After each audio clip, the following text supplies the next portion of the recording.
This is impossible, Wilson. Kailan ba ako sumunod sa kung sino? Malamig na sambit niya kaya't napailing ako. I wanna go home. Go! Marry Christine, I don't care. Malamig na sambit ko at akmang maglalakad na patayo sa kanya pero mabilis niyang nahuli ang kamay ko. Napamura pa siya ng mahina. How could you stop being hard-headed just for this moment? I glared at him. Look who's talking. I said that you must stop this craziness but you did not listen. Stop this? How could I stop when I am so whipped? You started, Ivana. Wilson, come here. Marahang sambit niya. Naiiyak ako sa sobrang inis na hindi ko maintindihan.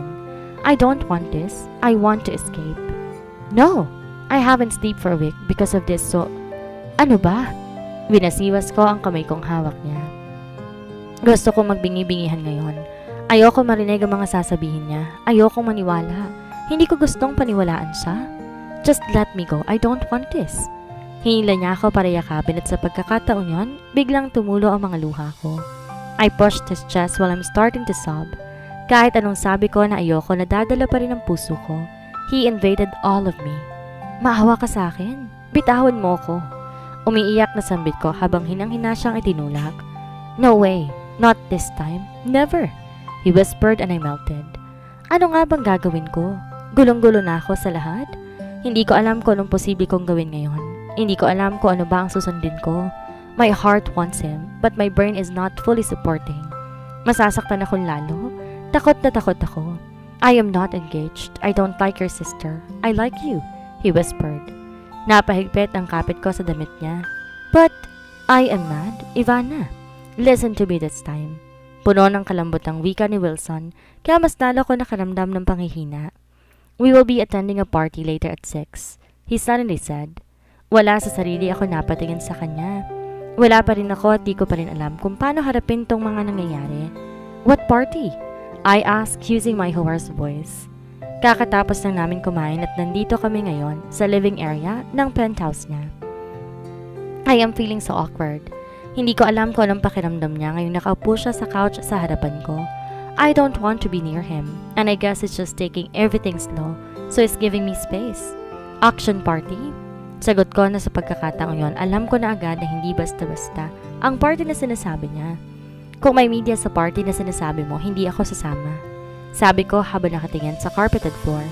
Yes, there will be media which is nice, so everyone will know that I'm not marrying your half-sister.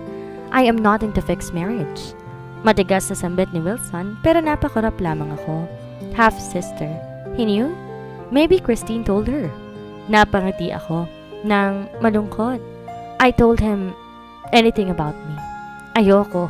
Mahinang bulong ko pero alam ko narinig niya pa rin iyon. We will just show ourselves. Uuwi rin tayo kaagad. Sabi niya kaya't natahimik na lamang ako. Hindi ko akalain na totoo na sinasama niya ako. Because after lunch, someone came. 2 gays while holding a lot of things went inside and they greeted Wilson. Gulat naman akong napatingin sa dalawa na manghang nakatingin sa akin kaya nanlaki ang mga mata ko. I hired artists. They have your dress and shoes. Wilson said while looking at me, so I gasped. She's so beautiful. Oh my gosh, we are so excited. Tili ng dalawa kaya naman napatras ako. You can use the guest room and don't overdo anything. I like to see her natural beauty. He said so the gays giggled. Inawakan ako ng isa sa braso kaya gulat ako napatingin sa kanya. He is smiling from ear to ear. While checking my face, nakaramdam ako ng kabadal sa paninitig niya. Your lashes and lips and eyes, you're perfect. Can you share your skincare to us? I was literally shocked. Wilson suddenly grabbed me so the gay let me go. He even flipped his imaginary hair before smiling at his friend. We will make her so beautiful tonight, Mr. Thompson. Right, Chad? Sabi ng humawak sa akin kaya napatango ang kasama niya. Of course, Rain. At kinabahan ako lalo sa pagtitingin na nila. Wilson, they're good. Ali recommended them. They better be good. Wilson said before he brought us to the guest room, which is just beside his room. Umalis din siya kaagad para maghanda kasi kailangan daw namin pumunta sa venue ng mas maaga. I don't want it. I just don't have a choice dahil kapag tumanggi ako, hindi naman siya pumapayag. So everything about the Wilson Thompson having a girlfriend is true? Iba yung napapabalitang fiancé niya, di ba? Tanong na bakla na Chad ang pangalan. Kaya mabilis ako nag-iwas ang tingin. They checked my hair, my skin, my body, na parang tumitingin sila ng damit kaya't mas lalo ko nakakaramdam ng awkwardness. He really has a great taste. You are beautiful. Do you want to be a beauty queen? We are training girls to be the next Miss Universe. Rain said to my brows slightly met. I am not interested. Sabi ko habang pinapaikot-ikot nila ako. Why? You have the body and face. Hindi naman siguro kami madi-disappoint sa knowledge mo, hindi ba? You are Wilson Thompson's girlfriend. You must be for keeps. You must try. You are Ivana, right? I sighed. Yes, and I am not his girlfriend. Sabi ko kasi yun naman ang totoo. Wilson and I does not have a label. We are under complicated stage. Do not be so humble, girl. If I were you, I will conduct a press conference just to tell the world that I am a great billionaire's girlfriend. Let's be quick. Shower ka na, mag-robe ka lang. Nagulat ako na itulak nila ako papasok sa bathroom nitong guest room, kaya wala na ako nagawa kundi maligo. I can't believe that I'm attending a party with Wilson. Parang kanina lang ayoko na nito. What's happening, Ivana? I sighed. He's hard-headed and I cannot resist him. Lumabas ako matapos kong maligo, kaya sinimulan na nila akong ayusan. Hindi ko pa nakikita ang damit ko dahil nasa box pa yon. I just hope that it looks decent. I can bear looking like a bitch in front of Wilson's mom. I am sure that his whole family will be there. At ngayon pa lamang gusto ko nang umatras. I am so nervous. Is Dad, Tita Christina and Christine will be there too? Naisatinig ko siya. Tumawa ang dalawang nag-aayos sa akin. Hindi ka dapat kabahan kasi sa ganda mo, maglalaway lahat. Kung ako may mukhang ganito, hindi ko na alam ang magagawa ko. I can wrap every guy in my hands. That is so exciting, Rain said, so I laughed a bit. Nagkatulong nilang pinatuyo ang buhok ko at nang matuyo na ay kagad na sinimulan ni Chad ang pag-aayos ng buhok ko habang si Rain naman ay nag-uumpisa ng lagyan ang makeup. After a minute, Wilson went in with just wearing his slacks. Wala siyang kahit na anong damit pang itaas kaya't pigil-tili ang dalawang kasama namin. Malapit na ba? Parang bored na tanong niya habang nakasandal sa gilid ng pinto, kaya napasingap ako ng marahan. We just started, Mr. Thompson. Bibilisan po namin. Sagot naman ni Rain. Can I see her dress? It is not revealing, right? Napakunot ang noo ko dahil sa mga tanong niya. It is a surprise, Mr. Thompson, but we are sure that you will like it. Make sure, sabi niya at saka umalis, kaya't napahinga ako ng maluwag. God, ang hot! Kapag ba nagbe-make love kayo, ikaw ang sa ibabaw? Mapipisa ka kapag ikaw nasa ilalim. Those abs, ang sarap dilaan. Masarap ba siya? I suddenly felt pissed when Rain said those words. Rain, shut up! Aagawin mo pa si Miss Ivana? I am just stating the fact. I want to see his turned-on face. Yung tipong namumula sa sobrang inis. Oh my God, stop!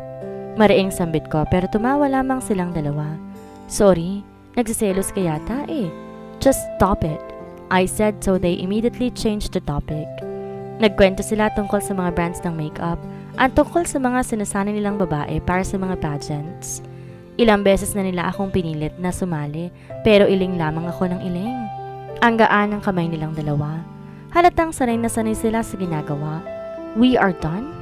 Oh my God, perfect! They both clapped. Hindi ko na nakikita ang mukha ko dahil ayaw nilang ipakita. They want them to surprise me? Pinatayo nila ako, sabay-sabay nilang binuksan ang box na gown ang laman. And I got so amazed when I saw the silver long gown with full of crystals. Tube siya at paekis ang design sa likuran. Pinakita rin nila sa shoes at namangha ulit ako dahil partner talaga ito ng damit. The crystals were shining. It's a bit heavy but you can do it. It's time to wear this, girl. Sila na mismo ang nagtanggal ng robe na suot ko. Tinulungan nila ako magsuot ng damit at ang masuot ko na kasyang-kasya talaga sa akin. This dress is made for me. It's perfectly fit. Oh my God! Ang pretty!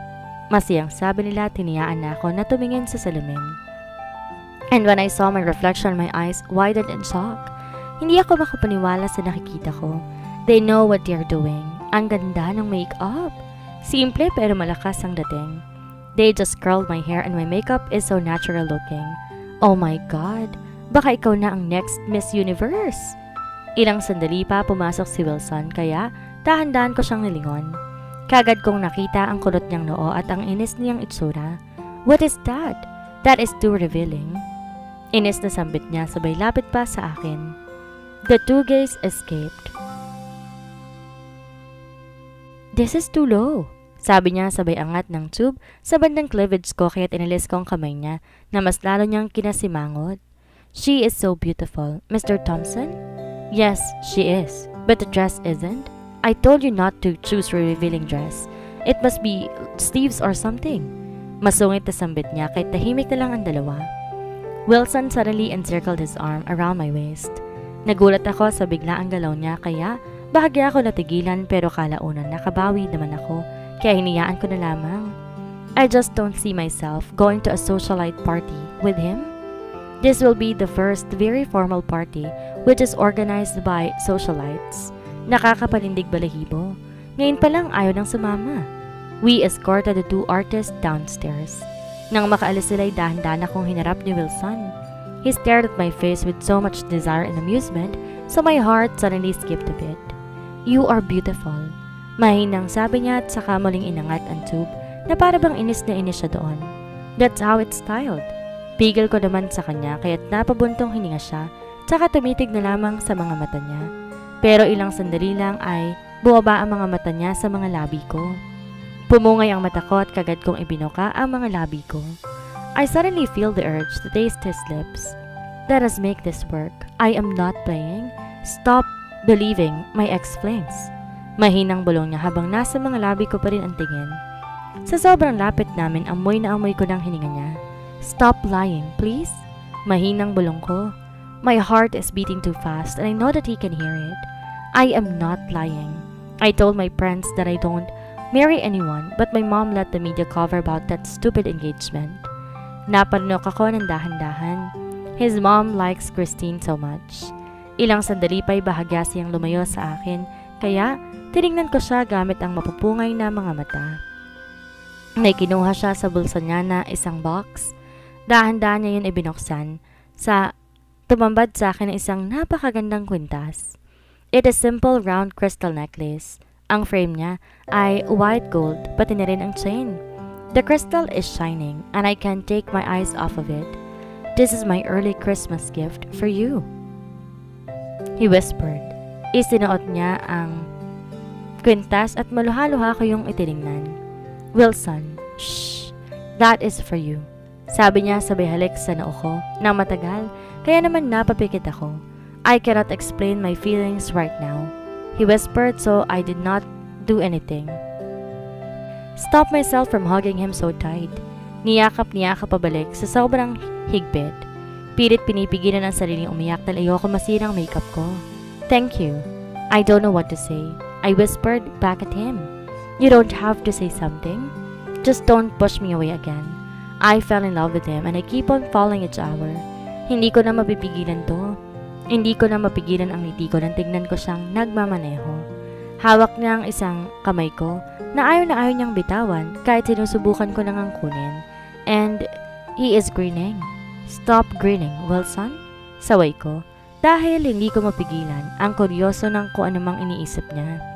Wait, I'm just thinking to have a vacation in Paris this holiday. I rolled my eyes before pulling my hand away from him. Natawa siya ng mahina at saka hinabol ang kamay ko pero iniwas ko yun sa kanya kaya sa hita ko siya humawak. Ilang sandali pa, dahan-dahan kaming huminto sa isang lugar at ang disenyo sa labas parang katulad sa mga premiere night ng movies. I gulped when I saw a red carpet and there's a lot of reporters out there. Everybody is wearing a nice tux and dress and they scream the power that I don't have. I would like to think that I'm attending a premiere night or a fashion show, but I know I'm not. And my heart suddenly went so wild when Wilson stopped the car. Gusto ko siyang apurahin na umalis na lang kami, pero huli na ang lahat dahil umalis na siya at mabilis binuksan ang pinto para sa akin. He guided me out and I could not do anything but to go out. Kagad akong nasilaw sa mga flashes ng camera, kaya yumuko ako. The reporters go wild and they immediately approached us. Binigay ni Isaac ang susi ng kotse sa isang lalaki bago ko inalalayang maglakad papasok. There is a red carpet here outside. Doble pa siguro ang pagkakarangya kapag nasa loob talaga kami ng venue. Mr. Thompson, is she your girlfriend? What about your engagement with Miss Alcantara? Maraming binatong tanong ang mga reporters sa amin, kaya't mas lalo kong hinapit ni Wilson, papalapit sa kanya para protektahan. May mga dumating din guards kaya unti-unti, tumabi ang mga media personnel. Are you okay? Tanong ni Wilson kaya dahan-dahan akong tumango sa gitna ng kabang nararamdaman. Hawak niya na mahigpit ang bewang ko habang patuloy kami na naglalakad. The reporters are still throwing us questions. Nang makarating kami sa entrance, agad kong nakita ang mga nasa loob. I saw a lot of rich businessmen and politicians. At habang nagmamasid ako ng mga tao sa loob, agad kong nakita si Christine, galit na nakatingin sa amin. My eyes widened when I also saw Dad and Tita Cristina beside her. Tita Cristina is angry and Dad is disappointed. Napatras ako dahil doon. I don't want to be there. Nanganginig na sambit ko kaya't mabilis na akong hinarap. You will stay by my side, he whispered, and after that I felt his lips on mine. Nanlaki ang mata ko sa ginawa ni Wilson. Bahagya ka pa siyang tinulak dahil alam kong nakatingin ng lahat, pero patuloy lang siya sa paghalik sa akin na para bang yun na ang plano niya. Plano niyang makita ng lahat na hinahalikan niya ako. Nang tumigil ako sa pagtulak sa kanya, doon na siya huminto. Now that they know that I'm not engaged with anyone, he whispered before kissing my forehead. This is so crazy. Napatitig kami sa isa't isa at natigil lamang ang titigan namin nang may matanda ng tumawa ng malakas. Pareho namin yung nilingon and I saw the country's vice president approaching us. Wilson, you are indeed a grown-up man now. Natatawang sabi niya sabay tingin sa akin, kaya't napanunok ako at yumuko para magbigay galang. Ninong, this is Ivana, my girlfriend? Wilson said and I turned pale. Girlfriend? Who knows that? Such a beautiful young lady. Nice to meet you, Iha. You tamed him. Natatawang sabi niya kaya dahan-dahan akong ngumiti. He offered his hand. Hindi ko alam ang gagawin kaya't nagmano ko at mas lalo niyang kinatawa. Wilson laughed too so I got too embarrassed. You are so cute, Wilson whispered. Hindi pa ako nakakabawi nang may lumapit muli sa amin. I wanted to run when I saw Wilson's resemblance in the guy's face. I realized that it says father. Dad? Wilson said but his father's eyes were on me. Baka gusto mo nang magmano sa akin, Iha? He offered his hand for me. Nanginginig akong nagmano sa kanya kaya't napangisi bago tinapik ang balikat ni Wilson. We have our table, he said while looking at Wilson. We will go there, Dad? And please, control your wife. Wilson seriously said, like he's just talking to his friend. They really look the same. His father is a little bit older too, but their face and their aura is the same. Wilson's also taller for an inch or two. Your mother, Wilson, his dad coldly said before leaving us. Wilson introduced me to some of his girlfriend. At nang makalapit kami sa sinabi niyang table, natigilan ako nang makita na nakatingin sa amin lahat ng nandoon. Christine, Tita Cristina, Dad, his dad, Ali and his mom. I could see the wrath in Tita Cristina and Christine's eyes, and the disgusted look of Wilson's mom made my knees weak. How dare you, Ivana? Nang gagalaiting sambit ni Christine, pilit pinapahina ang boses kahit gusto niya nang sumigaw. Stop! Wilson coldly said before making me sit beside Ali. You are so pretty, ate. Chad and Rain did your makeup and hair, right? I recommended them. Sabi niya kaagad kahit hilaw akong nangiti. I praised myself for that smile because I am surrounded by these people who hates me. Wilson, who told you to bring that woman here? Nangiinsultong tanong ng mommy nila kaya't parang punyal iyon na sumugat sa puso ko. Stop. We will sit on a different table. Excuse us. Malamig na sabi ni Wilson sabay tayo. Mabilis na akong pinatayo pero biglang nagsalita ang daddy niya. You two, sit. I won't let our family name get dirty because of this. Wilson Thompson, go back to your seat, now. Maotoridad na sambit nito at saka nagsukatan pa sila ni Wilson ng tingin. And Wilson won't let his father win. It's fine. Mahinang sambit ko sabay upo. Wala si Wilson nagawa kundi umupo rin sa tabi ko habang di inaalis ang masamang tingin sa daddy niya. At dito na po nagtatapos ang kabanata ng ating kwento. Sana'y muli niyo po akong samahan sa mga susunod pang kabanata. Maraming salamat po. Ingat po tayong lahat.